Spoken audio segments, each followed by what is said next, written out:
Bienvenue, aujourd'hui on va s'attaquer à un défi assez majeur, mais souvent invisible, qui se cache au cœur des modèles d'IA les plus avancés. On va parler du cache clé-valeur ou KV-cache. Il faut se rendre compte de l'échelle qu'on a atteinte. Les grands modèles de langage, les LLM, peuvent maintenant ingérer et analyser des contextes absolument gigantesques. On parle de l'équivalent de plusieurs romans en une seule fois. C'est une avancée qui est juste phénoménale. On pourrait se dire qu'avec une telle capacité, les limites sont pratiquement infinies. Mais non, une question se pose tout de suite. Qu'est-ce qui arrive encore à freiner ces géants de l'IA? Et la réponse, elle a un côté presque ironique. Le principal obstacle, ce n'est pas la puissance de calcul brute. Non, c'est la capacité du modèle à se souvenir de ce qu'il a déjà traité. C'est sa propre mémoire, en fait, qui devient son maillon faible. Bon, alors, entrons dans le vif du sujet. Cette course au contexte toujours plus long a créé un vrai paradoxe. En devenant plus puissants, les modèles ont aussi généré de tout nouveaux problèmes et des problèmes assez complexes à résoudre. Le problème, il a l'air simple, mais en réalité, il est redoutable. Chaque nouveau mot, chaque nouveau jeton dans le contexte, ça consomme de la mémoire. Et cette consommation, elle augmente de façon linéaire. Alors imaginez ça sur des séquences très très longues, ou quand on traite plusieurs requêtes en même temps. Eh bien, les besoins en mémoire GPU explosent, et c'est là que tout se met à ralentir. Alors, qui est le grand responsable de cette orgie de mémoire? Il a un nom un peu technique, le cache KV. C'est le moment de faire les présentations. Pour faire simple, il faut imaginer le cache HCKV comme la mémoire à court terme du modèle. À chaque fois qu'il doit générer un nouveau mot, au lieu de relire tout le texte depuis le tout début, il va piocher dans cette mémoire pour se rappeler des infos importantes, ces fameux vecteurs clés et valeurs. C'est une astuce qui est incroyablement efficace pour gagner du temps. Et pour bien comprendre la différence que ça fait, c'est juste hallucinant. Sans ce cache KV, la complexité de calcul, elle est quadratique. Ça veut dire que si on double la longueur du texte, le temps de calcul est multiplié par 4. Avec le cache KV, on passe à une complexité linéaire. C'est tout simplement ce qui rend les LLM utilisables en pratique. Mais c'est là qu'arrive le grand paradoxe. Comme le dit très bien cette citation, la solution qui a réglé le problème de calcul est devenue la source d'un nouveau problème, celui de la mémoire. Ce fameux cache KV, aussi efficace soit-il, consomme une quantité massive de VRAM, et ça finit par limiter la performance globale. Heureusement, les chercheurs et les ingénieurs ne manquent pas d'idées. Il existe tout un arsenal de techniques pour essayer de dompter ce monstre de mémoire. On va explorer ensemble les 3 approches principales.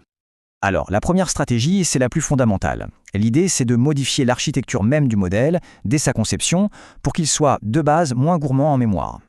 Au lieu que chaque tête d'attention du modèle ait sa propre petite mémoire, ça c'est le principe du Multi-Head Attention ou MHA, on utilise des techniques comme le Grouped Query Attention, GQAA, ou le Multi-Query Attention, MQA. Là, l'idée, c'est de forcer plusieurs têtes à partager les mêmes clés et valeurs. C'est un peu comme si, dans une classe, au lieu que chaque élève prenne ses propres notes, on avait des notes communes pour des groupes d'élèves. Le résultat, une réduction drastique de la taille du cache. Ok, donc ça, c'était l'approche architecturale. La deuxième est un peu plus subtile. Ici, au lieu de changer les plans du modèle, on va plutôt compresser les informations qui sont déjà stockées. Ça s'appelle la quantification. Le principe, au fond, est assez simple. On réduit la précision des nombres qui sont stockés. C'est un peu comme si, au lieu de noter un chiffre avec toutes ses décimales, on l'arrondissait. On perd un tout petit peu d'informations, c'est vrai, mais on gagne énormément de place. On peut passer de nombres sur 16 bits à des formats beaucoup plus compacts, comme du 4 bits ou même du 2 bits. Et est-ce que ça marche? Oh que oui, c'est même spectaculaire. Les recherches montrent qu'on peut réduire la taille du cache KV jusqu'à 10 fois.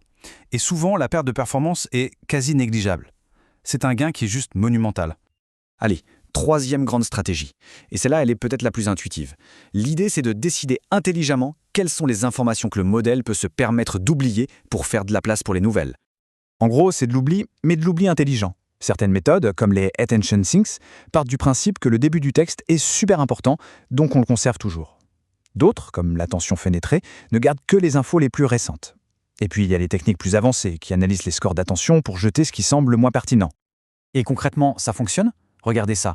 Par exemple, une méthode comme H2O, qui identifie les jetons les plus importants, peut augmenter le débit de traitement jusqu'à 2,3 fois. C'est une illustration parfaite. Un oubli intelligent peut, en fait, accélérer la réflexion du modèle. Ok, maintenant qu'on a vu la théorie, passons à un cas d'usage très concret. Que se passe-t-il quand le contexte change tout le temps? C'est le cas par exemple des systèmes RAG ou Retrieval Augmented Generation qui vont chercher des documents en direct pour répondre à une question.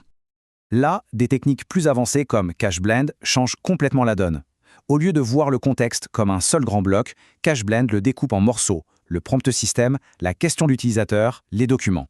Et ce qui est génial, c'est qu'il peut récupérer le cache pour chaque morceau séparément, même s'il n'arrive pas dans le même ordre. Et il ne va récalculer que les interactions qui sont vraiment nécessaires. C'est beaucoup, beaucoup plus flexible. Et le résultat de tout ça, c'est simple, une claque. Pour des applications comme le RAG, ces méthodes de mise en cache intelligente peuvent multiplier le débit par 5. C'est une accélération massive qui rend ces systèmes beaucoup plus réactifs et, au final, plus économiques. Bon, tout ce qu'on vient de voir, c'est déjà impressionnant, mais ce n'est que le début. La recherche pour optimiser l'efficacité de l'IA, elle est en pleine ébullition et il y a de nouvelles frontières qui s'ouvrent déjà. Alors, à quoi peut-on s'attendre ? D'abord, on va voir de plus en plus de techniques hybrides qui combinent plusieurs de ces stratégies en même temps. Et des stratégies dynamiques qui s'adapteront à la volée. Mais l'optimisation ira encore plus loin, avec une co-conception entre le logiciel et le matériel, les puces elles-mêmes. On peut même imaginer un cache distribué sur plusieurs machines pour gérer des contextes quasi infinis. Et tout ça, ça nous amène à une question de fond.